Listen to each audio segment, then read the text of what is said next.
जय माता दी। कैसे हैं आप लोग? उम्मीद करते हैं आप सब बहुत अच्छे होंगे। तो आज है नवरात्रि का तीसरा दिन और हम देखते हैं आपके लिए संदेश क्या है। आपके सामने यहाँ पे दो कार्ड दिखाई दे रहे हैं। पायल नंबर 1 समझिए या पायल नंबर 2 समझिए, ये कार्ड नंबर 1 समझिए या फिर कार्ड नंबर 2 समझिए। यहाँ आपके सामने जो संदेश है उसे बहुत ध्यान से देख लीजिए।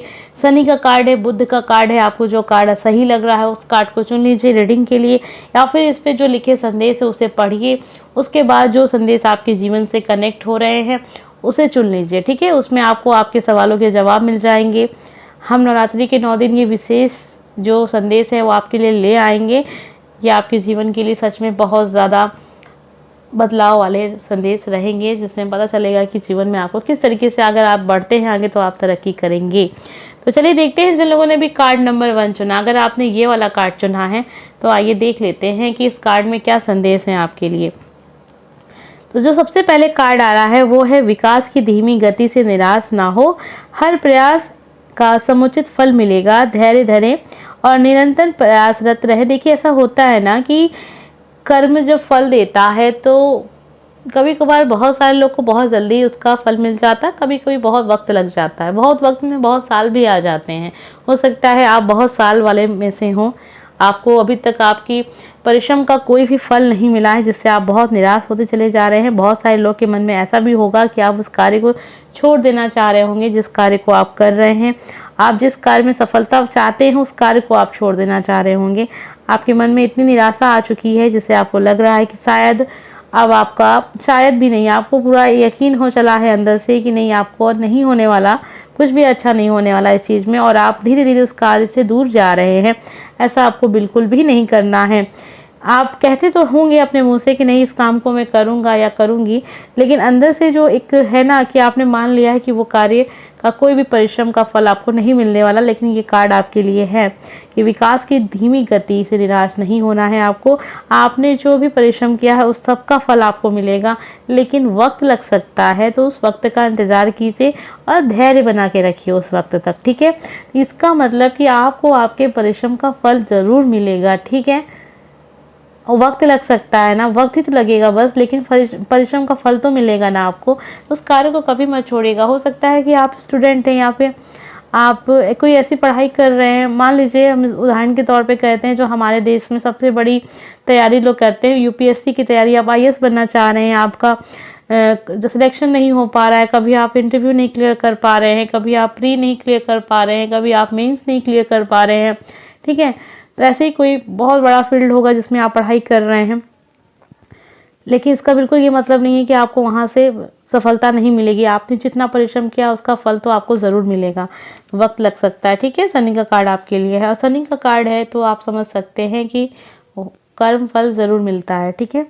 मंगल का कार्ड भी आपके लिए है। यहाँ पे अपने भीतर व्याप्त दहकती वासना द्वारा अपना क्षय ना होने दे, शांत होकर अपनी सजगता का विकसित करें। कभी कभार ऐसा होता है ना कि जब ये सारी चीज़ें हमारे साथ हो रही होती हैं, खास करके स्टूडेंट के साथ, तो स्टूडेंट के अंदर इतना गुस्सा, इतनी निराशा भर जाती है कि कभी कभार ऐसा होता है, बहुत सारे स्टूडेंट ऐसे होते हैं जो बहुत अच्छे होते हैं, उनकी बहुत प्रतिभा होती है, लेकिन वो चीज़ों को क्लियर नहीं कर पाते हैं, पास नहीं हो पाते हैं, और सामने वाला व्यक्ति जो शायद उसे लगता होगा कि वो पढ़ता नहीं है लेकिन वो आगे बढ़ गया, तो इसकी वजह से बहुत कुछ मन में ही रह जाता है, जैसे गुस्सा, दर्द, सब कुछ आपके मन में, आप अंदर ही अंदर बहुत ज़्यादा गुस्से से भर जाते हैं। तो ऐसा आपको नहीं करना, क्योंकि अगर आप अपने अंदर गुस्से को पालेंगे ना तो सिवाय इसका जो भी नुकसान होगा वो आपको होगा, सामने वालों को का कोई नुकसान नहीं होने वाला। तो इन सब चीज़ों से अपने आप को बचा के रखें और अपना जो भी आपका काम है उस पर करते रहें, उस काम को करते रहें और शांत चित्त होकर अपनी जो भी चीज़ें, आपका अच्छा नेचर है ना उसको बना के रखें, और जो भी बात आपके मन में रह जाती है उसको बाहर निकाल लें, ठीक है। अपने दोस्तों के साथ शेयर करें, अपने फैमिली मेम्बर के साथ शेयर करें, ठीक है। सेम चीज़ महिला के साथ भी हो सकती है, और हो सकता है कि अगर आप कोई बिजनेस करते हो तो उसमें भी ये चीज़ होगी। हो सकता है आपका बिजनेस नहीं चल रहा है लेकिन सामने वाले का बिजनेस बहुत चल रहा है, इस कारण आपके मन में बहुत सारी हीन भावना आ चुकी है उसको लेके, अपने मतलब होता है ना कि इंसान एकदम परेशान हो चला है, अब उसको सामने वाले को देख के सिर्फ जलन हो रही है, ईर्ष्या हो रही है। देखिए जलन ईर्ष्या की जो भावना होती है वो क्यों होती है, इसे बहुत, मुझे खुद के विचार से ऐसा लगता है, मेरे खुद के ये विचार है, ऐसा नहीं है कि कहीं मैं आपको बता रही हूँ, झूठ मुझे जो लगता है उस हिसाब से मैं बता रही हूँ। ये जलन ईर्ष्या कब होती है? जब इंसान बहुत परेशान हो चुका होता है और वो खुद ही इतना ज़्यादा असफल हो चुका होता है, जिससे उसके अंदर ये सारी भावनाएं विकसित हो जाती हैं।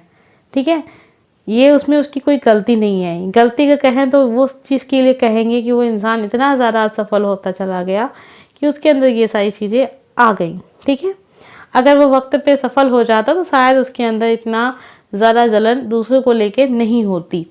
अब यहाँ पे हर एक चीज़ के लिए अलग अलग मायने हो सकते हैं। कुछ लोग ऐसे भी होते हैं जो बेवजह जलते हैं, मतलब कोई कार्य आपने किया नहीं फिर भी आप जल रहे हैं सामने वाले से, तो वो भी गलत चीज़ है। उसका तरीका अलग होता है उनको उनकी व्याख्या करने के लिए। तो यहाँ मैंने कुछ लोगों के बारे में बताया, खास करके स्टूडेंट के बारे में, जिनके अंदर का ऐसी भावनाएं आ जाती हैं तो कब आती हैं, किस स्थिति में आ जाती हैं, जब वो बहुत ज़्यादा असफल हो चुके होते हैं, परेशान हो चुके होते हैं, परिश्रम कर करके लेकिन सफलता नहीं मिलती है। शुक्र का कार्ड आपके लिए है, जीवन में भोग विलास के महत्व को स्वीकार करें। जीवन में भोग विलास के महत्व को स्वीकार करें, धीमी गति से चलते हुए हर क्षण को सहज भाव से अपनाएं। देखिए यहाँ पे जो कार्ड्स आ रहा है जिसमें बता रहा है कि जीवन के हर एक पल का वो आपको, अगर मैं कहूँ तो आपको एंजॉय करना है हर एक पल को। अपना दिन, जो आपने गाना सुना होगा ना, अपना दिन तो ऐसे जियो जैसे कि आखिरी हो। तो अब यहाँ पे कार्ड्स आए हैं, कार्ड्स में जो संदेश लिखे हैं मैं वही आपको पढ़ के बता रही हूँ, जिसका मतलब आप ये लगा सकते हैं कि आपको अपने जीवन का जो आनंद लेना है, आपको अपनी वर्तमान जो भी स्थिति चल रही है, चलिए उस बहुत अच्छी नहीं चल रही है, जो आप चाहते हैं वैसा नहीं चल रहा है, लेकिन इसका मतलब ये तो नहीं है कि आप इस समय के साथ न्याय ना करें, आप इस समय खुश ना रहें, इस पल को एंजॉय ना करें। ये बिल्कुल सही नहीं है। अगर आप ऐसा करते हैं तो गलत है। ठीक है, तभी ये कार्ड आपके लिए आया है कि आप इतना ज़्यादा अपनी परेशानियों को लेके या फिर जो भी चीज़ आप चाहते हैं उसको लेके इतना परेशान रहते हैं कि आप जो भी सुख आपको इस जीवन में अभी मिल रहा है उसका आप कोई भी इस्तेमाल नहीं कर रहे हैं। यहाँ आपको कहा जा रहा है कि आप धीरे धीरे चलिए। वाला गाना आपने सुना होगा ना, धीरे चलना धीरे चलना धीरे चलना, जिंदगी की लौ पे चलना। तो ये सब गाने कहीं ना कहीं हमें जीवन के बारे में बताते हैं। अगर आप ध्यान से सुने तो क्यों कहा जा रहा है, बहुत जल्दीबाजी में कोई भी कार्य नहीं करना चाहिए। धीमे धीमे सफलता ही मिलेगी, धीमे धीमे सब कुछ आपको मिलेगा। और वो जो धीमे धीमे जो चीज़ें आपको मिलेंगी ना, वो काफ़ी समय तक आपके जीवन, उसी को असली सफलता कहते हैं। वाला गाना भी आप सुन सकते हैं, हौले हौले से हवा चलती है। तो मुझे कुछ गाने के जो उसके वो है लाइनें हैं उतनी क्लियर सही से हमको याद नहीं है, लेकिन अगर गलती हो जाए तो प्लीज़ मुझे माफ़ कीजिएगा। तो ये सब चीज़ें मैं आपको इसलिए बता रही हूँ क्योंकि कार्ड्स में ऐसा कुछ था जिसको मुझे मैं सोच रही थी कि आपको बहुत अच्छे से समझा दूँ ताकि आप समझ जाएँ कि कार्ड्स का मतलब क्या है। जीवन का आनंद लीजिए, वर्तमान स्थिति का आनंद लीजिए, धीमी धीमी गति से चलिए। ठीक है, वही सबसे अच्छा है आपके लिए और सबके लिए जो भी सुन रहा है इस वीडियो को। जय श्री राम। भगवान राम जी का कार्ड आपके लिए। हर निर्णय का परिणाम होता है, हर विकल्प पर अच्छी तरह विचार करें, इसमें त्याग की अपेक्षा हो सकती है। देखिए, आप जो भी सोचेंगे, जो भी करेंगे, उसका कुछ ना कुछ रिजल्ट आपको मिलेगा, अच्छा बुरा सब कुछ मिलेगा। अगर त्याग का रिजल्ट, मतलब त्याग का कोई डिसीजन है, ऐसा कुछ है जिसमें आपको कुछ छोड़ना चाहते हैं, मूव ऑन करना चाहते हैं, तो कर लीजिएगा। ठीक है, क्योंकि अच्छा या बुरा अगर आप डिसीजन लेते हैं तब भी आपको उसका परिणाम देखने को मिलेगा, नहीं लेंगे तो उसका भी मिलेगा। ठीक है, अभी किसके लिए है, हो सकता है कोई लोग ऐसे होंगे जो संदेश को सुन रहे हैं जो फंसे हुए हैं अच्छे बुरे में। ठीक है, मन कह रहा होगा इस कार्य को करो, दिमाग कह रहा होगा इस कार्य को ना करो। ठीक है, तो ये उन लोगों के लिए, वो बहुत ही किसी ऐसी समस्या में घुसे हुए हैं जहाँ पे उन्हें डिसीजन लेना आप चाह रहे हैं, लेकिन किसी कारणवश आप इसलिए नहीं ले पा रहे हैं क्योंकि शायद आपको आपके परिवार का डर होगा या समाज का डर होगा या आपके लाइफ पार्टनर के भी हो सकते हैं अगर आपकी शादी हो चुकी है तो, और आपके लव पार्टनर भी हो सकते हैं अगर आपको रिलेशनशिप से जुड़ा हुआ कोई सवाल आपके मन में चल रहा है तो ये सबके लिए अलग अलग चीज़ें यहाँ पे दिख रही थी। जो संदेश आपसे कनेक्ट हुआ है उसमें जो भी चीज़ें आपको बताई गई हैं उसे मानिएगा ज़रूर। ठीक है, मिलते हैं अगले वीडियो में। बहुत बड़ा वीडियो नहीं बनाना चाहते थे लेकिन बन गया। आइए देखते हैं जिन लोगों ने भी कार्ड नंबर 2 यानी बुद्ध का कार्ड आपने चुना है, ये क्षण शुभ है। ठीक है, तो इस कार्ड में जो संदेश है साफ तौर पर अगर मैं कहूँ तो वो क्या है, वो यही है, आप जो भी कार्य करना चाहते हैं कर लीजिए, ये कार्य बहुत शुभ है। सॉरी, ये समय बहुत शुभ है। और ऐसा ही पता है नवरात्रि का समय है तो शुभ ही शुभ है, हर समय, हर पल, हर घंटा, हर मिनट, हर क्षण शुभ ही शुभ है। तो जो भी कार्य करना चाहते हैं कर लीजिए इस समय में, बहुत ही अच्छा इसका फल आपको मिलेगा, बहुत ही अच्छा परिणाम मिलेगा। और जय माता दी लिख के आप ज़रूर जाइएगा इस वीडियो के नीचे, ठीक है। जय श्री राम। भगवान हनुमान जी का भी कार्ड है, तो आप जय हनुमान लिख के ज़रूर जाइएगा, जय श्री राम लिख के जाइएगा। तो ईश्वर को याद करने में बिल्कुल भी वो मत किया कीजिए, मतलब टाइम नहीं है वाली बात मत किया कीजिए, ठीक है। जय श्री राम लिखिए, जय हनुमान लिखिए। आपकी वास्तविक पहचान का स्मरण कर, अपनी वास्तविक पहचान का स्मरण करना है यहाँ पे आपको, अपने मूल्य स्वरूप शक्ति को पुनः प्राप्त करें। तो कहीं ना कहीं ऐसा लग रहा है कोई इंसान है जो अपने आप को कहीं खो गया है, आप खुद ही अपने आप को भूल चुके हैं कि आप क्या हैं, ठीक है। तो अपने आप को यहाँ पहचानने को कहा जा रहा है, तो ज़रूर इस काम को कीजिएगा। रावण का कार्ड आपके लिए आया है। अहंकार मनुष्य की गरिमा को नष्ट कर उसके पतन का कारण बनता है। ईश्वर से मिली उपलब्धियों के लिए आभारी बने, अहंकारी नहीं।